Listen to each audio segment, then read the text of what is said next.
Welcome to the Great Detectives of Old Time Radio. From Boise, Idaho, this is your host, Adam Graham. If you have a comment, email it to me, box13 at greatdetectives.net. Follow us on Twitter at Radio Detectives, and become one of our friends on Facebook, facebook.com/Radio Detectives.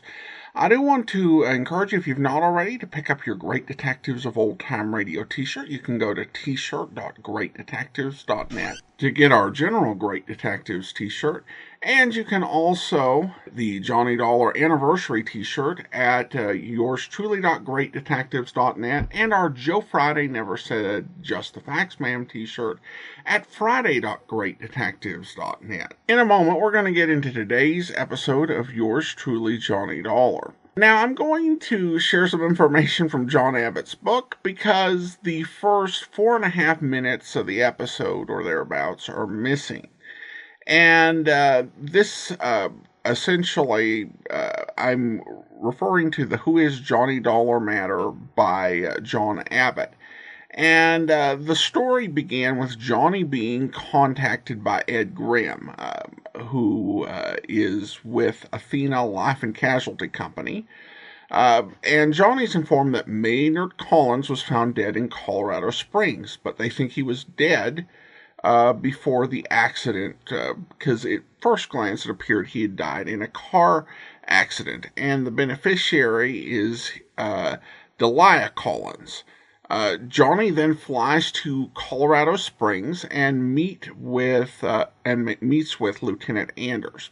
And Lieutenant Anders tells Johnny that Collins' car went off the side of Canyon Road about 10 p.m. And that's essentially where the story picks up in our conversation with Lieutenant Anders. The original air date on today's episode is December the 22nd, 1951. And this is, of course, titled The Maynard Collins Matter. Suppose you tell me how much you know. Miss Ann Collins was dead before the double indemnity clause in his policy. You won't find out. You could have saved yourself a trip for we. Now, I'll tell you when off a Canyon Road a little after 10 o'clock. That coroner's report 2 hours when the accident occurred. There's a blunt instrument. Someone back 2 hours later, that car drops off at his wife. Apparently wasn't home. He brought her home about 11. That checks. Cab picked her, rode them home. She's been into her, doctor says.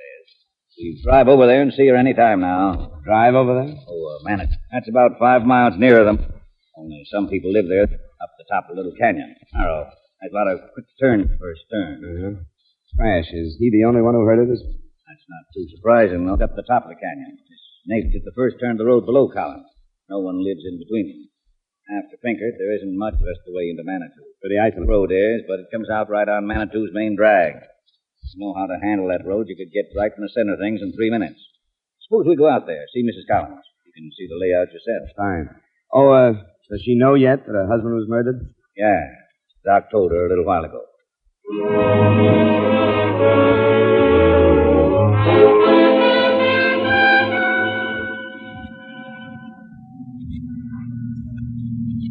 Now, that's where the car went over there.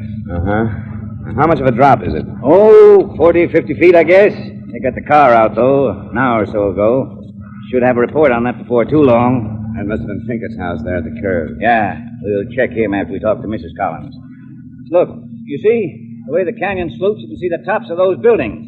Ah, yeah. And they're on the main street we just turned off. That's right. So it isn't as isolated as it looks up here. Well, looks like this is it.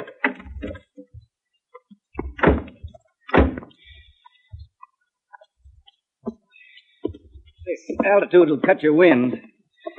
Oh, I got to live 5 or 10 minutes up here. Never noticed it. Takes a while to get used to it, all right. Yes? Lieutenant Anders, to see Mrs. Collins. Oh, sure. Come in. Come in. This is Mr. Dollar. Hello. How you doing? Ralph Turner, Aunt Delia's nephew.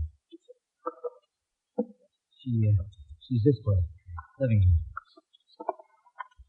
Aunt Delia, this is Lieutenant... Lieutenant Anders, Mrs. Collins, Colorado Springs Police. Oh, yes, Lieutenant Anders. And this is Mr. Dollar. He represents your husband's insurance company. I see. Mrs. Collins. Well, sit down, gentlemen. Ralph, please, all of you. Where's your mother, Ralph? I think she's in the kitchen. She thought you ought to try to eat something. Oh, my. Tell her not just yet. Tell her I'd like for her to be here. All right, Aunt Delia.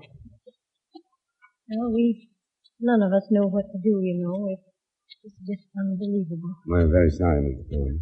Thank you. Now, is there some question about the insurance, Mr. Dollar? No, not really, Mrs. Collins. Since the accident wasn't the cause of your husband's death, there's no question about it at all. I'm just here to get a complete report for the company. Well, I know Maynard was very prompt about payments. The policy's in order, Mrs. Collins.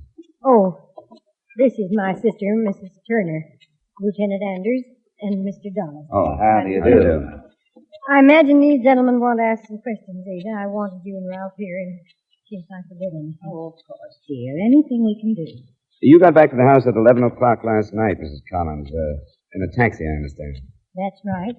I'd been gone all evening. Since, well, it must have been around 7, wasn't it, Ada? Just about exactly 7. You see, our Thursday nights are a regular ritual with us. They always time out just about the same, don't they, Ralph? Yeah, just about. Ada means we do the same thing every Thursday night. She and Ralph call for me about 7. We have dinner in Manitou, then go over to the Springs to the Pueblo to see a movie. I usually get home around 10:30 or 11, depending on when the show is out. All three of you have dinner and see the picture together? Well, no, Ralph usually eats before they pick me up. He's just our chauffeur. Takes us to the restaurant in Manitou. We take a taxi to the Springs and taxi back. They drop me on the way. It's cheaper that way. Was your husband home when you left last evening? Yes, he was. He was just finishing his dinner when Ralph came to the door for me. So far as you know, did he have any plans for the evening? No. He usually plans something for Thursdays. Last night he'd spoken of Mr. Pinkett coming up and then playing cards, but well, for some reason that was called off. Is your neighbor down the road? Yes. You don't know why their plans were called off? No, I really don't. Maynard was talking to you, Ralph. Did he mention anything? No, he just said Mr. Pinkett said he couldn't make it. He asked me if I could come back. I told him I was going bowling, if he could come with me. He said no. I sure wish I'd come back now. Ralph and his uncle were devoted to one another. You see, Ralph's father, my husband, passed away some years ago. It's just been wonderful to us both ever since. It sure has. Well, Maynard and I never had any children of our own, Lieutenant, so Ralph, of course, was special to both of us. Mrs. Collins, this may be blunt, but I'll have to ask you. Did your husband have any enemies? Anyone who might want him out of the way? Why, not that I know of. I just can't imagine anyone not liking Maynard. I suppose that's just natural. Someone killed him. I know. Look, do you have to say things like that? I'm afraid so. Well, that's all right, Ralph. Lieutenant has every right. I want to help all I can. Mrs. Collins, was your car in front of your house when you left last night? Yes, I believe it was. Mm-hmm. Maynard often left it there. Yes, it was there, all right. Parked heading down the canyon. Remember, Ralph? We pulled up just in front of it. Yeah, we did. Was it important where the car was? It was important to the murderer, Mrs. Collins. It must have looked like a cover-up for him. A natural just sitting there in front of the house. Did it happen in the car? We don't know yet. We don't know where it happened. We have men checking outside. Some of them will be coming in here in a while to give the house a going over. After that, I get the report on the car. We should know a lot more. I hope so, Lieutenant. Whoever it was, I hope you find him soon. We'll get back to you, Mrs. Collins. We'd appreciate it if you'd stay here together. We may want to talk to you again. We'll be here. We won't leave Aunt Delia. If you think of anything that might help us, let us know. By the way, Ralph, where do you do your bowling? The Clark Lanes in Manitou. Mm-hmm. I was there. You can check. We will. We did, too.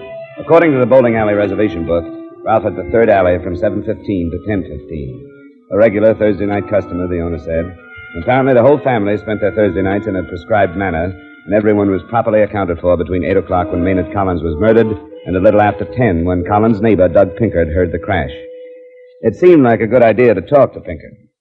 Nope, it couldn't have been any earlier. I know, because the 10 o'clock news had just come on when I heard the crash. Were you alone when you heard it, Mr. Pinkard? I'm a bachelor, Mr. Dollar. Alone a good bit of the time. You called off some plans you had last night, Mr. Collins, didn't you? Yes, I did, but what difference does that make? Do you know that Collins was murdered? No, I don't know that. How could he be murdered and go off the road? He'd been dead 2 hours when that happened. You're sure about the time you heard the crash? I'm positive. 2 hours. Well, that would make him dead around 8 o'clock. That's right. Does that mean anything to you? No, it doesn't mean anything to me.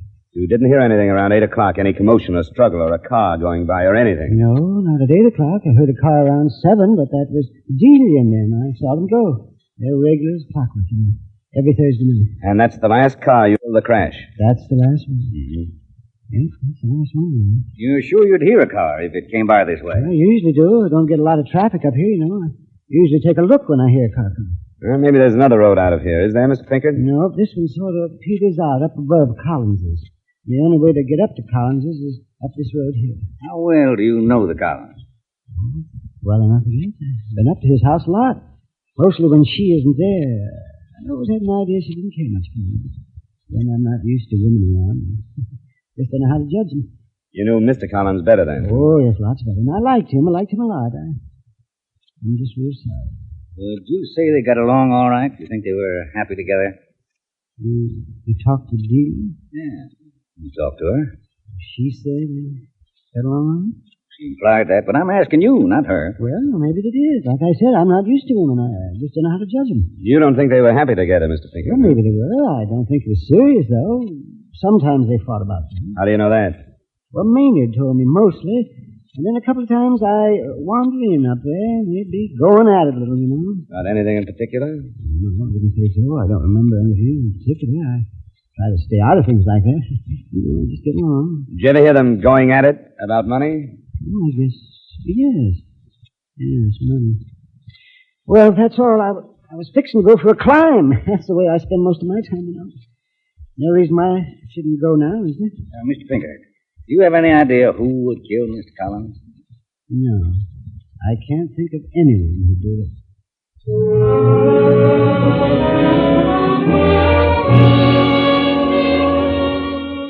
Somehow I had the idea that Pinkett was ordinarily a man of very few words, that he'd said more in the last 10 minutes than he had for the last 10 years, but you never know.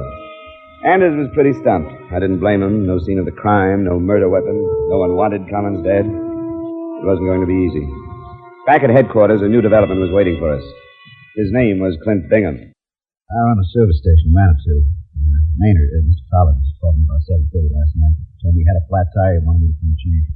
I was low and had a couple of customers, and if they might come up when it goes up with them, I did. What time was that? It was right at 8 o'clock. Well, I get up there, knock on the door, lights are on in the house, and then come to the door. Figure's gone somewhere, and over back. Keys were in the car, so I changed the tire, flattened my stuff, and moved. And so, except, maybe I'm imagining this. What? Well, it seemed to me I heard something. Something brushing. It could have been man or something. And, I don't know. A bit later, it sounded like something sort of running. I wouldn't want to say for sure. Did you tell what direction the sounds came from? It seemed like it was down the Pinkers. I don't think most Pinkers always find the one that around. How about that? Yeah, I checked in with you earlier, only I went hunting with you this morning. Just got back in. Heard about it. Just a minute. Anders. Got a couple of things for you, Lieutenant. Looks like Collins was killed with some brush not far from his back door. Pretty spruce, though. How about the weapon? Yeah, they're still looking. They've checked the cars, nothing there. Just got a call from the emergency hospital. That fellow Pinkett reported the crash. Yeah? He walked in front of a car over in Maynard. Pretty bad shape.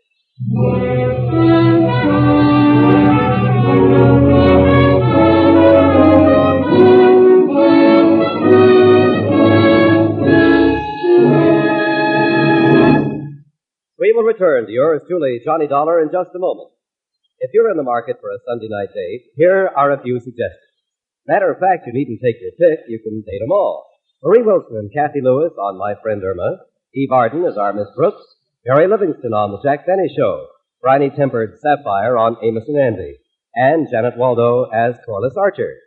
Stay home tomorrow night and date the whole gang over most of these same CBS radio stations.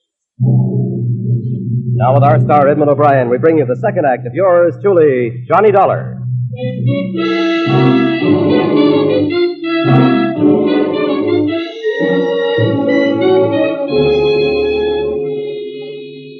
It was going to be a while before Pinkett would be in condition to talk. According to the driver of the car and witnesses, Pinkett never even looked, just walked out into the path of the car. One of the witnesses, the kid who worked at Clint Bingham's service station, said Pinkett had come in, asked for Clint, and took it very big when he learned he had gone hunting. Finally, Pinkett came around. Anders and I listened.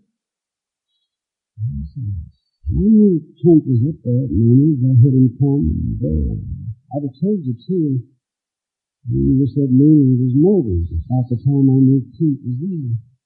And Kent's a good boy. I wanted to hear him say he was there first. Before I told you. Holding evidence. Sure. I don't care if it is. Man don't have too many things. Kent and Maynard run a few I had. Maynard's gone. I can't lose Kent, too. Until I'm sure. Why did you walk in front of the car, Mr. Pinkett? Boy said Kent had gone hunting. I heard maybe he was on the road. I didn't see any car. Clint says he heard someone running near your house when he was changing Collins' tire. Is that you, Pinkett? It was not. I never left the house last night. Suppose you did leave the house. Suppose you killed Collins out behind his house. Clint came, he interrupted you, so you ran. You knew he might have seen you, so today you had to get to him before he got to us. Why would I kill him? Why would you kill him, Pinkett? Ask her, DJ. Ask her what they thought about yesterday. People always think about this. I'm not going to say that. The doctor motioned us out of the room. Anders wasn't buying the quarrel or anything else much that Pinkett had said. He decided to stay at the hospital until Pinkett could talk again. With his permission, I went back to Delia Collins. She was alone. I sent Ralph and Ada home for a change of clothes and rest. I'm stronger now, and the strain's been so much for me. Oh, I'm sorry to hear about Mr. Pinkett. Mrs. Collins, he says you and your husband quarreled yesterday. Why, we did.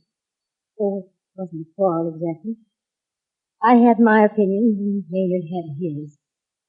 I'd really forgotten Mr. Pinkett was women and nothing. I don't see how it could be important at all now. Anything's apt to be. Might be a big help.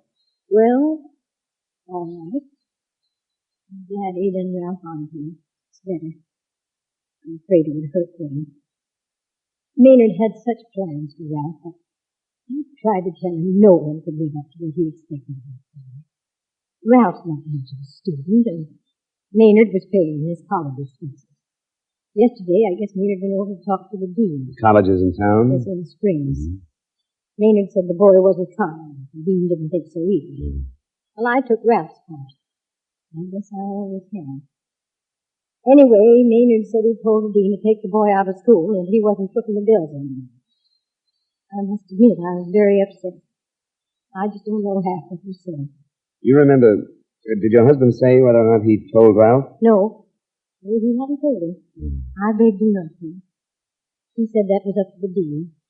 I thought maybe he'd seen him down there. Change his mind.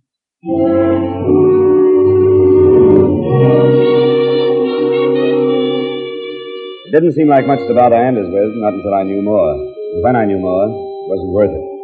Dean Mitchener at the college hadn't told Ralph anything about his uncle's visit the day before. He'd planned to tell him the next morning. But after he heard about the tragedy, he decided the news would keep. I told him where he could reach me, and I rejoined Lieutenant Anders at the hospital. They came up with the murder weapon, found it half buried under some brush. The canyon slopes down toward the main street. It's a tire iron. Bingham's? He says it isn't his. Tire irons are pretty much alike. We're checking his prints against those on the iron. I can't figure Bingham showing up like he did. We wouldn't have known he was there if he hadn't told us. He could have thought Pinkett had told us, or that he would. We don't know anything about the motive. I'm waiting to put the two of them together. Someone's got to give. Pinkett's still in bad shape? Doc says to wait a while. Okay, thanks. Be right back with you. Thanks, I'm pedestrian. Johnny Dollar. This is Dean Mitchell, Mr. Dollar. Now, this may not be worth anything to you, but I just found out Ralph did know that his uncle was removing him from school. He did? How? Now, my secretary seems to have told him. She was here when Mr. Collins came yesterday. Being a friend of Ralph, she told him late yesterday afternoon. Something about she thought she should warn him. I see. Well, I certainly appreciate your calling me, Dean Mitchell. I'm very upset about this breach of trust, Mr. Dollar. I want you to know that I intend to do something stringent about it. Now, don't be too hard on her, Dean. She may have done us all a favor.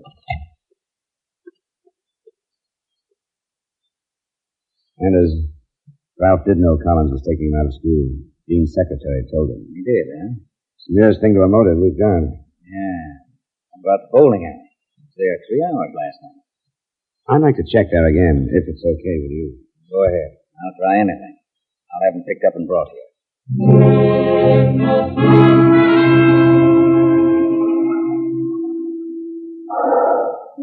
Sure. I set pins for him. He bowls the alley 3 times every week. Wasn't anything different about last night? No. Just knock the pins down. I set him up, same as any other night. And he bowled from 7:15 till 10:15 last night, huh? Well, I'm not sure of the times. The book would show that. Well, that's what the book says. Well, then, did you say 7:15 till 10:15? That's right. Well, I quit before 10 last night. You're sure about that? Sure, I'm sure. I was home by 10, a couple miles from here. And I'll tell you something else. No one bowls on my alley from about 7:45 to 8:15. That's when I eat my dinner. My alley's closed then.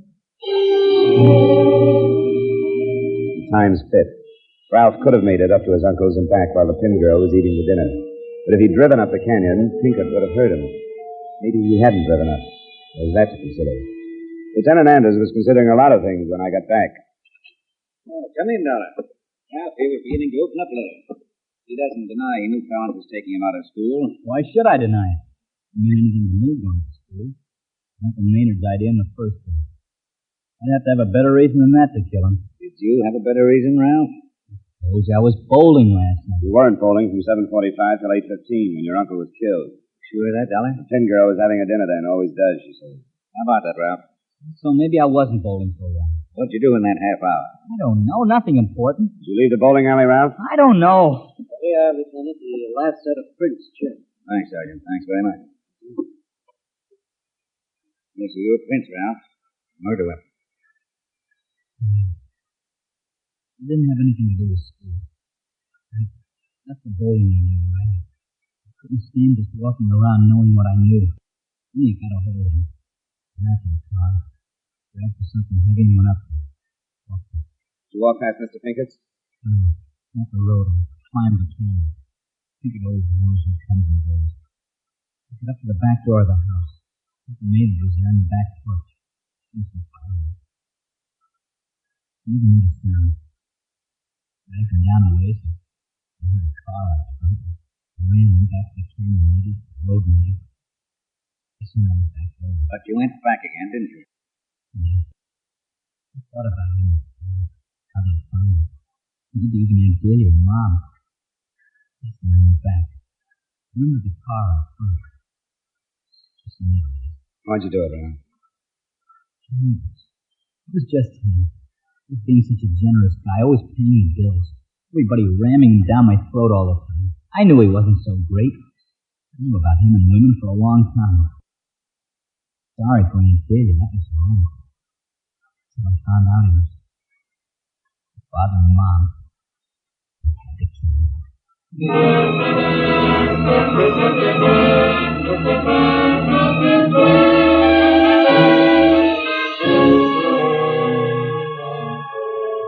Ralph's mother corroborated his story. And when they got through telling it to the jury, it was a very quick decision for a justifiable homicide. Expense count item 2, $175, transportation back to Hartford. Miscellaneous expense account total, $310. Remarks? The company need only pay the straight life value of the policy. The double indemnity clause was never even a factor in the case. In view of the real factors involved, I can wish that Maynard Collins had gone over that canyon in an accident. It would have been cleaner and kinder all the way around. That's truly Johnny Dollar.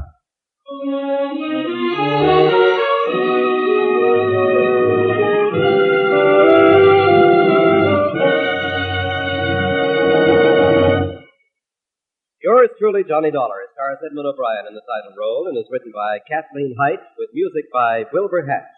Edmund O'Brien can now be seen starring in the Paramount Pictures Technicolor production, Silver City. Featured in tonight's cast were Ed Begley, Gil Stratton Jr., Jeanette Nolan, Virginia Gregg, Howard McNear, and Hy Everback. Yours truly, Johnny Dollar, is transcribed in Hollywood by Jaime Del Valle.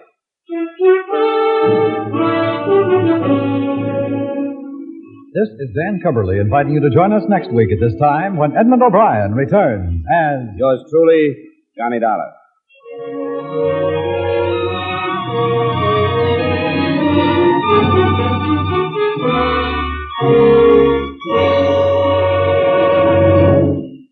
This is Edmund O'Brien again. I'd like to speak to you for a moment about one of the most important duties of American citizens. Today, every American has an opportunity to share in our common defense effort. And right now, this opportunity has become a duty for all of us. The armed forces of the United States need blood, our blood. The Korean campaign has gravely depleted the supply on hand, and this must be replenished if we are to afford our servicemen the protection they are giving us. No matter what your age, sex, or station in life, you can contribute to American defense by donating a pint of your blood to the men of your Army, Navy, Air Force, or Marines. Call your local blood donor center or Red Cross chapter today for an appointment. Remember, your donation of blood may save the life of a wounded serviceman. Give your blood today to save a life tomorrow.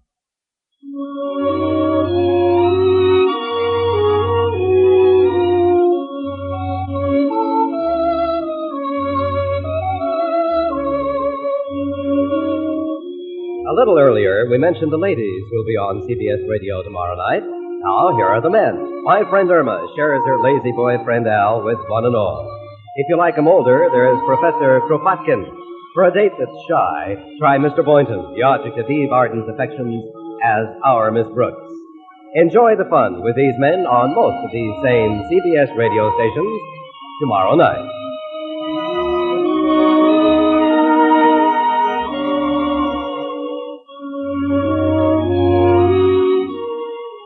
This is the CBS Radio Network.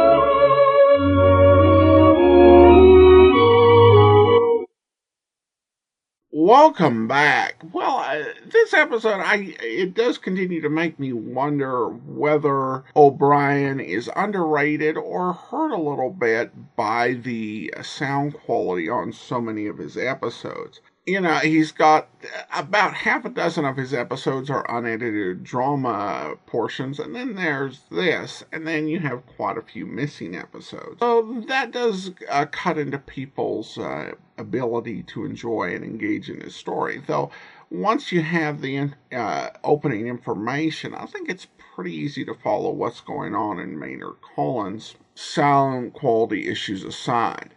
All right, well, listener comments and feedback, and I have a comment on YouTube. And the comment is, I have actually grown to like O'Brien's bully boss take in the character as Johnny Dollar. I like Bob Bailey and Let George Do It more than in this show. His lightness is often overwhelmed by the surroundings. O'Brien seems more like Danny Clover, and that's from Broadway's My Beat, if he had left the police department 5 years earlier. Interesting observation. Thanks so much for the comment. And today I'm going to do something a bit different with two different Patreon supporters I will be thanking. Usually I thank one random Patreon supporter, but I've noticed some folks have been supporting the podcast for a long time on Patreon. So I'll do episodes to thank those who have been Patreon supporters for 5 or 6 years. And we're only going to do the 6-year one until next April. And that's because I think I should have thought of the idea of honoring people who've been supporting the show for 5 years sooner. So I don't want anybody to get skipped. So at any rate, I do want to go ahead and thank our long-term 5-year Patreon supporters. Thank you to Jennifer, supporting us at the Detective Sergeant level, and to Glenn, supporting us at the Shamus level of $4 or more per month. Both have been supporting the program since May of 2016. Thank you so much for your support. Well, that's all for now. If you do have a comment, email it to me, box13@greatdetectives.net. Follow us on Twitter at Radio Detectives and become one of our friends on Facebook, facebook.com/Radio Detectives. From Boise, Idaho, this is your host, Adam Graham, signing off.